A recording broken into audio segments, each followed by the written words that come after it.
The place the sun rises. As a child it seemed brutal, cold winter days, damp summer haze, dripping with sweat or starving most days. The thought of advancement was futile.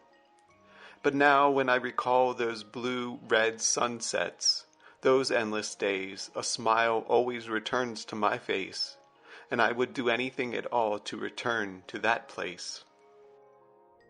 We toiled in the fields, my brother and I, always competing even though there was no reason.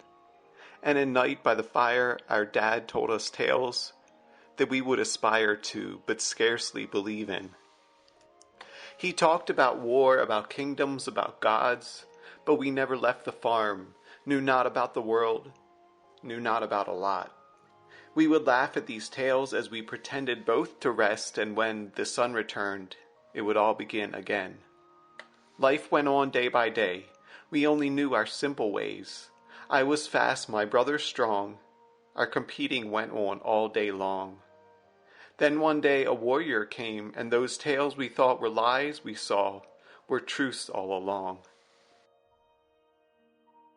This warrior asked our father for aid, said our father fought in the olden days.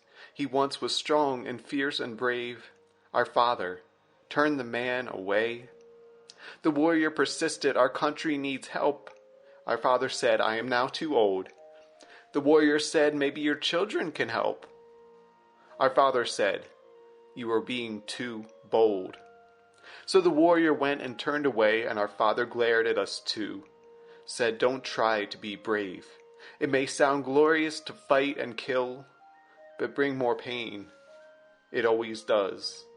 It always will.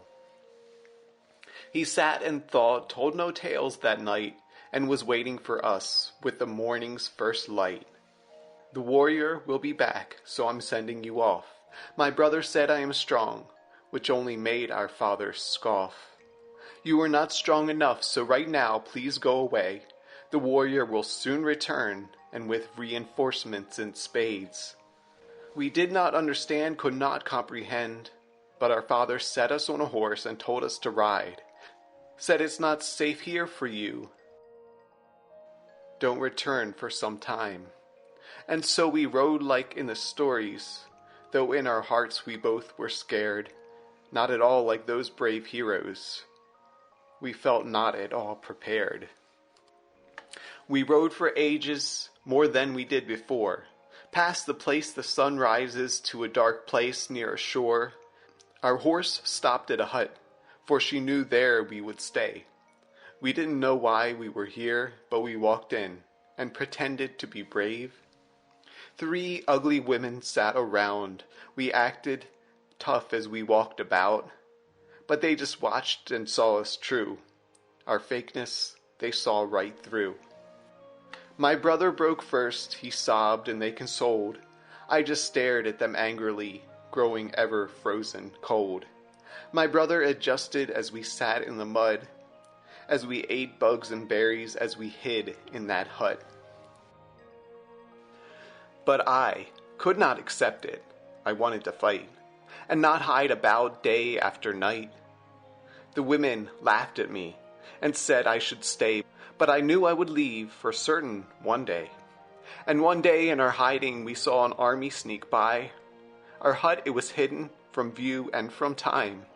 I got a clear view of the soldiers and crew. They could not see my eyes, I could see them all true. They were beautiful and strong. I took a chance and escaped. For a second I was conflicted, but I grew colder and acted brave. To my surprise I was heralded. This little mud girl was quickly vaulted to the top of the world. A soldier adopted me, said I was strong. What was I going to say? That he was wrong? And through the years I devoted myself to this fight. Sometimes I thought of my brother, but I pushed these thoughts out of sight.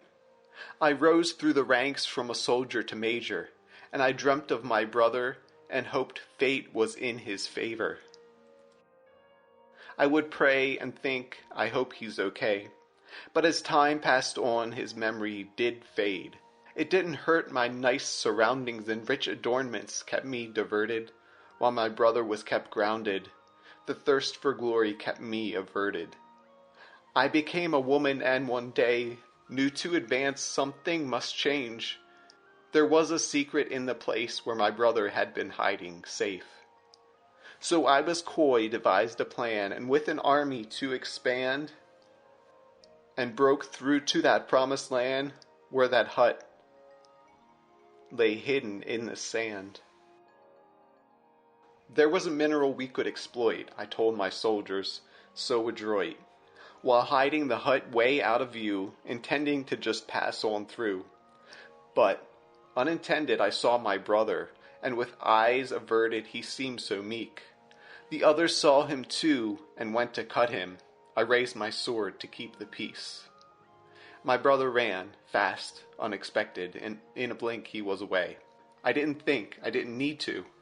I just simply gave chase. I followed tracks and then they faded, but I knew where he would be, beyond the place the sun rises, the home we used to live and dream. And when I found him, I said, trust me, even as I sensed his fear. I sheathed my sword and kept my distance, inching slowly, slowly near. I smiled and I lied, I told him, years I searched and searched for he. But now that I am here, I promise I will never, ever leave. As I say this, I raise my sword, but as I do, I'm once more scorned. As one of the 3 old witches laughs, tells me I am weak and should go back to the comforts of the castle, to the empty home where I belong. I walked out dazed and scorned, not able to raise the sword that I've embraced. Now I'm cursed by memories, I cry, full of disgust, disgrace. And when I find the major, I tell he all that had occurred that day. He listens, then he firmly smacks me, tells me I must use my pain, use my anger, use my hurt, so I can return and destroy that worm, destroy my brother, destroy my past. The way forward, a clean new slate, a bright new path. And so I go back and I do find my brother's gone for good this time. I search for clues, I follow his tracks. I know if I do, there's no turning back. I grow tired as I walk and I head down underground. I follow his scent. As I do, I hear sounds. From the shadows a voice it simply whispers, saying, it's your brother here. Why did you neglect me? But I do not answer. Pretend not to hear.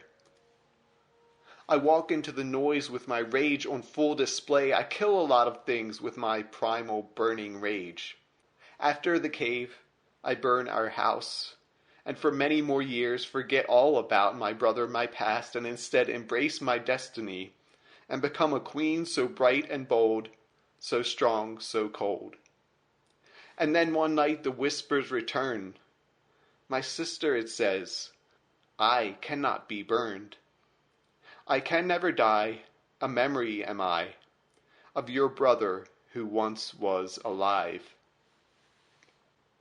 I cannot sleep for days on end, and so I go down to the home we used to know, and I realize as I'm standing there the answer to this deep despair. I take my knife and listen close to the whispers and plunge the blade down below, the place where my brother's voice came from, into my heart, into my blood.